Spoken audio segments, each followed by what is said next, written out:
Hi everyone, I'm Jonathan Curtis Dewa. This is my group member, Chong Ming Wei, Chai Si Ching, Liu Wei Yang, Bang Kai Sing, and Chan Wen Ning. In Malaysia, national budget has presented annually by the Government of Malaysia to identify proposed government revenue and spending and forecast economic condition for the upcoming year and its fiscal policy for the forward years. The federal budget includes the government estimate of revenue and spending and may outline new policy initiatives. National budgets are usually released in October, before the start of fiscal year. All of the Malaysia state also present budget. Since state finances are dependent on money from the federal government, these budgets are usually released after the federal one. Today I'm going to explain about the budget. Budget stand at 260.8 billion ringgit, a rise of 3.4% from 2016. 2017 revenue collection to expand 3% to 219.7 billion ringgit. Budget deficit expected at 40.3 billion ringgit or 3% of GDP for 2017. If the budget deficit decrease in national budget, decrease in taxes, increase the spending, increase in aggregate demand, cause high real GDP and inflation. Budget deficit, increased government spending, leads to strong economic growth. Budget surplus, government spending decrease, leads to weak economic growth. If budget deficit, unemployment rate is lower. If budget surplus, increase in national budget. Taxes. 2017 tax revenue seen up 8.1% on corporate tax. Almost 30 billion ringgit has been collected through GST as of October 19. Good and services tax will not be raised. Effect through unemployment.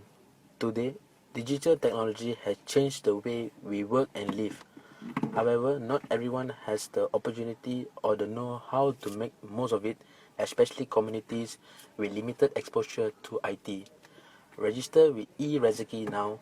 Once you train up and qualified, there will be a suitable task matched to your competency.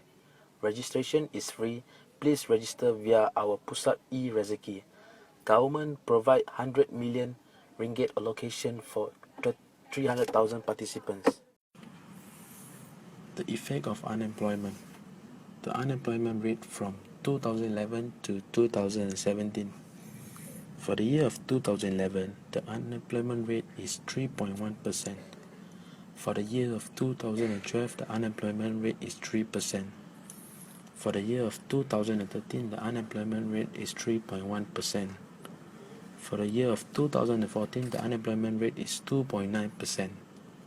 For the year of 2015, the unemployment rate has increased to 3.2%. For the year of 2016, the unemployment rate is 3.2%. For the year of 2017, the unemployment rate is 3%. Government provide 100 million allocation for 300,000 participants. The graph of the left shows the effective unemployment rate for the year 2017.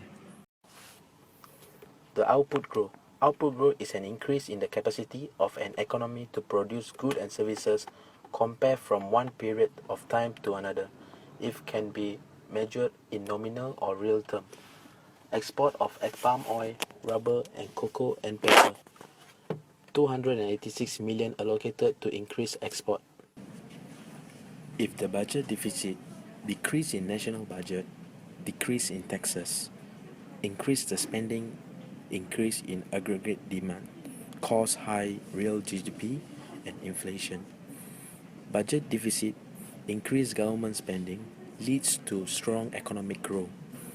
Budget surplus, government spending decrease, leads to weak economic growth. If budget deficit, unemployment rate is lower. If budget surplus, increase in national budget, higher unemployment rate. Budget deficit cause inflation. Budget surplus cause deflation. Aggregate supply. In long-run aggregate supply, in order for us to get full employment rate, we have to equilibrium our price. When aggregate demand shifts rightward, we will face inflation due to increase of price level. Wages and resources price will be increased. It will cause aggregate supply curve shift to the leftward and move back to the output at full employment. Aggregate demand. The thing that will affect the shift of the aggregate demand is consumption, investment, government purchase, and the last, next, export. Increases of the national budget will increase the household income and the consumption. Inflation will appear when government increase the overall price level. P1 will increase to P2, which will cause aggregate demand to shift rightwards. Thus, Q1 will move to Q2. This is a summary of Budget 2017. Budget 2017 has to be different. It shows to be much better than in the past. This is because we are facing a lot of exhausting, challenging circumstances internally and especially from the globalization, with greater innovation and competition from abroad. We are sincerely hope that Budget 2017 will live up to our people's humble and realistic expectation. I wish National Budget 2017 will gain some benefit for the Malaysia citizen and the country.